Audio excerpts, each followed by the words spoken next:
মাহবুবা আমিন আপনি লিখেছেন, আমি আমার স্বামীর সাথে সারাদিন শ্বশুর বাড়িতে কি হয় সব কথা শেয়ার করি, ইসলাম এ বিষয়ে কি বলে? উত্তর হলো, সাধারণ ঘটনাবলী যেগুলো কোনো দর্শনীয় কোনো বিষয় নয়, যেগুলো জাস্ট তাকে আপডেটেড রাখার জন্য, সেগুলো বলতে তো কোনো অসুবিধা নেই। আর যেগুলো অন্যের দুশ্চর্চা সংশ্লিষ্ট, সেগুলো থেকে বিরত থাকতে হবে, এবং গীবতের মধ্যে যেগুলো পড়ে নিষিদ্ধ গীবতের মধ্যে সেগুলো করা যাবে না। ধরুন এমন পরিবারের এমন কারো কোনো দোষ আপনি বললেন, আপনার ধরা যাক যে আপনার যিনি যাও আছেন তার কোনো ত্রুটি আপনি বললেন, অথবা আপনার দেবর ভাসুর কিংবা ননদ তাদের এমন কোনো ত্রুটি বললেন যেটা আপনার স্বামীর কাছে বলার তেমন কোনো বিশেষ প্রয়োজন নেই, বা এখানে আপনার স্বামীর প্রতিকার করবার কিছু নেই, তাহলে সেক্ষেত্রে এটা গীবতের মধ্যে পড়ে এবং সেটি অবশ্যই পরিহার করা উচিত। পারিবারিক গীবতটাও কিন্তু গীবত। এছাড়া সচরাচর বা সাধারণ যে কথা সেগুলো আপনি বলতেই পারেন। জুমায় বাংলা বয়ানের সময় সুন্নত পড়া যাবে কিনা?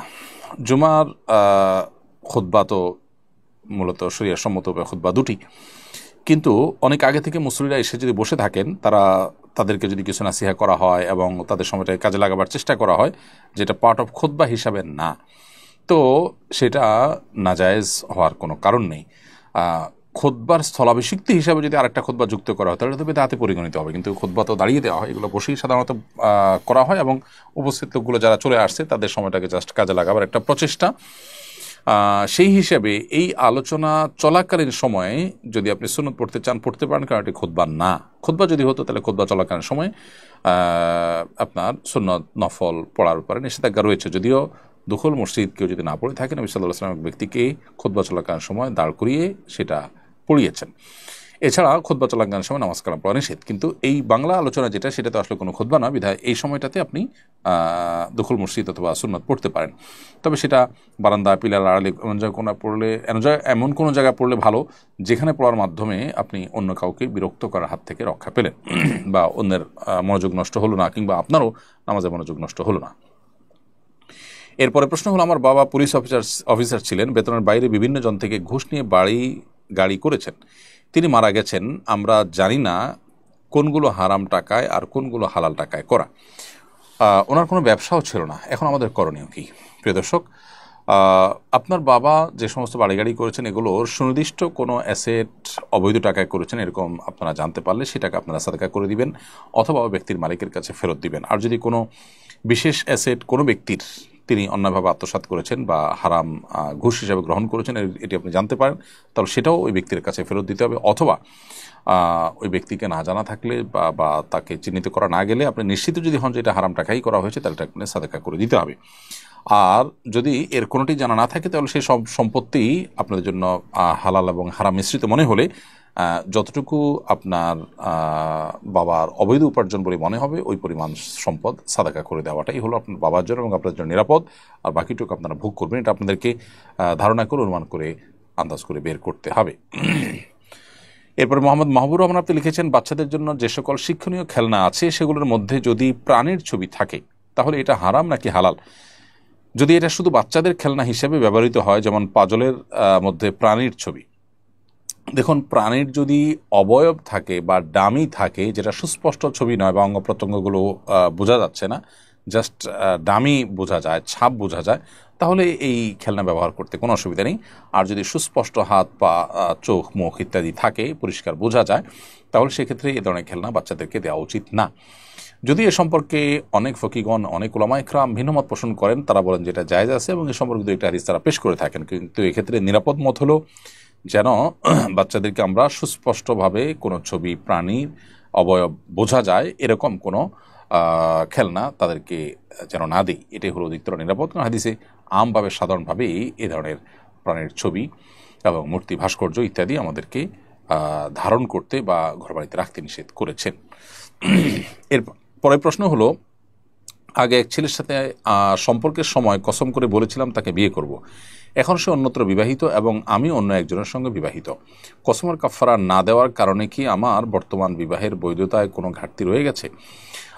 যদি আপনি শপথ করে থাকেন তাকে বিয়ে করার, কিন্তু বাস্তবে সেটা করেননি, তাহলে শপথ ভঙ্গ যেহেতু হয়েছে, অতএব শপথ ভঙ্গের কারণে আপনি কাফারা দিবেন। কাফারা হিসাবে 3টি রোজা রাখবেন কিংবা 10 জন মিসকিনকে খাদ্য দিবেন, ইনশাল্লাহ তাতে আপনার কাফারা আদায় হয়ে যাবে।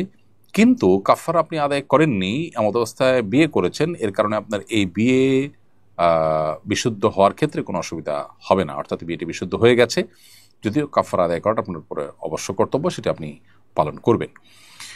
এরপরে প্রশ্ন হলো, বাবা মারা গেছেন, অবিবাহিত প্রাপ্তবয়স্ক বোন ও সম্পদ পেয়েছে, তার খরচ তার সম্পদ থেকে করা যাবে কিনা? উত্তর হলো হ্যাঁ, অবশ্যই। বোন যদি মৃত বাবার পক্ষ থেকে পরিত্যক্ত সম্পদের ভাগ পান, তার পাওয়ার সম্পদ থেকে তার জন্য খরচ করলেন, সেটা করা যাবে, কিন্তু তার পেছনে যা খরচ হবে সেটাই শুধুমাত্র সেখান থেকে ব্যয় করবেন। এখানে কোনোভাবে যাতে আপনার মধ্যে কোনো সম্পদ প্রবেশ না করে বা আপনি যাতে কোনোটা ভোগ না করেন সেদিকটা খেয়াল রাখতে হবে। এরপরে সিনথিয়া প্রামাণিক অর্পিতা, আপনি লিখেছেন, দুই যমজ বোন একই রকম দেখতে, একজন পর্দা করেন আরেকজন করেন না, এক্ষেত্রে কি অপরজনের পর্দা নষ্ট হবে যেহেতু চেহারা একই? উত্তর হলো না। যার যার পাপের জন্য, যার যার গুনাহের জন্য তিনি আল্লাহর কাছে দায়ী থাকবেন। কোরআনে কারিমে আল্লাহ তাআলা বেশ কয়েকটি জায়গায় একই কথা বলেছেন, সেটা হলো আল্লাহ তাজিরু ওয়াজরাতুন ভিজরা উখরা, কারোর পাপের বোঝা অন্য কেউ বহন করবে না, যার যারটা তিনি বহন করবেন। অতএব চেহারা দেখতে দুই যমজ বোনের একই রকম হলেও যিনি পর্দা করছেন তিনি আল্লাহর কাছে দায়মুক্ত থাকবেন, যিনি পর্দা করছেন না তার দায় তিনি তাকে বর্তাতে বা তার উপরেই বর্তাবে এবং তিনি তার দায় বহন করবেন।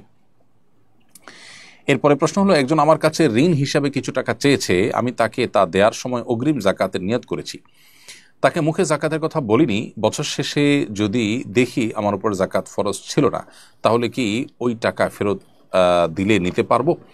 উত্তর হলো, আপনি কেউ ঋণ চেয়েছে, আপনি তাকে দেওয়ার সময় যদি নিয়ত করেন এটা জাকাত হিসাবে দিয়ে দিলাম, তার মানে আমি এটা ফেরত নেব না, তাহলে আপনার সে নিয়ত করাটা বিশুদ্ধ এবং সেটি সঠিক কাজ করেছেন, অর্থাৎ সেটি কার্যকর হবে। এর ফলশ্রুতিতে ওই ব্যক্তি সেটার কখনো ফেরত নিতে পারবেন না, এবং আপনি ওই টাকা তার কাছ থেকে আর ফেরত নিতে পারবেন না, যেহেতু আপনি জাকাত হিসাবে দিয়েছেন এবং পরবর্তী কোনো জাকাতের সাথে অ্যাডজাস্ট করতে পারেন, শুধু এতটুকু। বাজারে মদের খালি বোতল কিনতে পাওয়া যায়, ভালোভাবে পরিষ্কার করে তাতে কি পানি পান করা যাবে?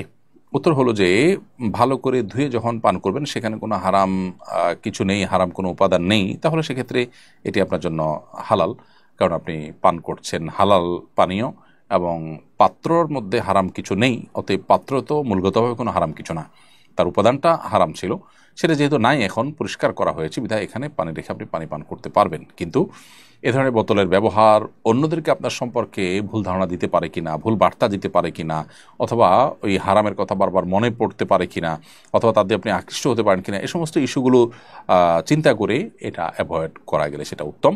আর যদি এরকম কোনো ইস্যু না থাকে তাহলে সেক্ষেত্রে আপনি এটি ব্যবহার করতে পারেন, মৌলিকভাবে কোনো অসুবিধা নেই। তুহিন রেজা, আপনি লিখেছেন, এই ফিতনার যুগে যুবকদের উদ্দেশ্যে কিছু কথা বলুন, কিভাবে আমরা নিজেদের ঈমান টিকিয়ে রাখতে পারি?